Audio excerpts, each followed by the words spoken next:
Chaque jour, Charles et Carole vous présentent la leçon de l'école du sabbat.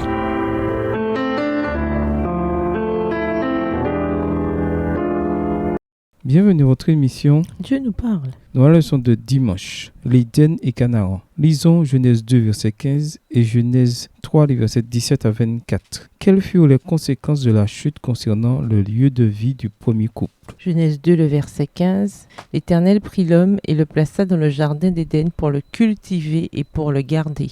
Genèse 3, les versets 17 à 24. Il dit à l'homme, puisque tu as écouté la voix de ta femme et que tu as mangé de l'arbre au sujet duquel je t'avais donné cet ordre, tu n'en mangeras point. Le sol sera maudit à cause de toi. C'est à force de peine que tu en tireras ta nourriture tous les jours de ta vie. Il te produira des épines et des ronces et tu mangeras de l'herbe des champs. C'est à la sueur de ton visage que tu mangeras du pain jusqu'à ce que tu retournes dans la terre d'où tu as été pris, car tu es poussière et tu retourneras dans la poussière. Adam donna à sa femme le nom d'Ève, car elle a été la mère de tous les vivants. Verset 21. L'Éternel Dieu fit à Adam et à sa femme des habits de peau et il les en revêtit. L'Éternel Dieu dit, voici l'homme est devenu comme l'un de nous pour la connaissance du bien et du mal. Empêchons-le maintenant d'avancer sa main, de prendre de l'arbre de vie, d'en manger et de vivre éternellement. Et l'Éternel Dieu le chassa du jardin d'Éden pour qu'il cultivât la terre d'où il avait été pris. C'est ainsi qu'il chassa Adam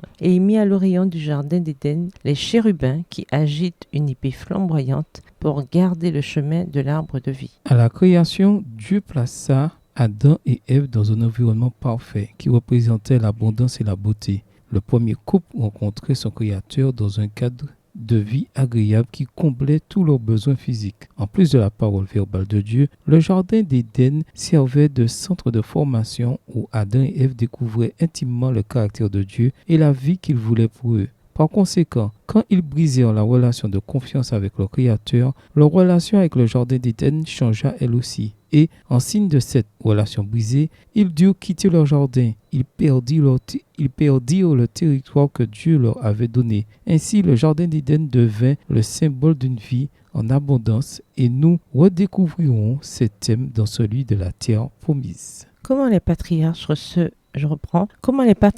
percevaient-ils la promesse du pays? Lisons Genèse 13, les versets 14 et 15, Genèse 26, les versets 3 et 24 et Genèse 28, le verset 13. Que signifie-t-elle, d'après vous, pour nous autres adventistes qui vivons en héritiers des promesses? Lisons Hébreux 6, les versets 11 à 15. Genèse 13, versets 14 et 15. L'Éternel dit à Abraham, après que l'eau se fut séparée de lui, lève les yeux et du lieu où tu es, regarde vers le nord et le midi, vers l'orient et l'occident. Genèse 26, les versets 4 et 24. Je multiplierai ta postérité comme les étoiles du ciel. Je donnerai à ta postérité toutes ces contrées et toutes les nations de la terre seront bénies en ta postérité. L'Éternel lui apparut dans la nuit et dit, je suis le Dieu d'Abraham, ton père, ne crains point car je suis avec toi. Je te bénirai et je multiplierai ta postérité à cause d'Abraham, mon serviteur. Genèse 28, verset 13. Et voici l'Éternel se tenait au-dessus d'elle, et il dit, je suis l'Éternel, le Dieu d'Abraham, ton père, et le Dieu d'Isaac. La terre sur laquelle tu es couché, je la donnerai à toi et à ta postérité. Hébreux 6, versets 11 à 15.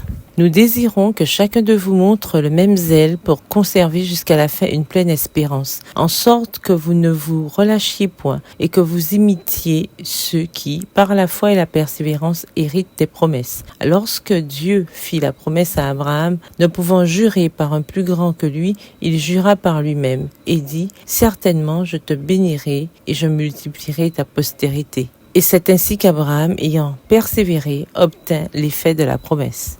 Tandis qu'Abraham entra dans le pays que Dieu lui avait montré, ce pays devint par la foi pour lui et ses descendants le pays de la promesse. Il demeura le pays de la promesse pendant 400 ans. Mais les patriarches ne possédaient pas vraiment le pays. Il n'était pas à eux au sens où ils pouvaient le donner en héritage à leurs enfants. Il appartenait plutôt à Dieu, tout comme le jardin d'Éden lui appartenait. Tout comme Adam et Ève n'avaient rien fait qui leur donnait droit au jardin d'Éden, Israël n'avait rien fait pour mériter le pays. La terre promise était un don de Dieu à son initiative.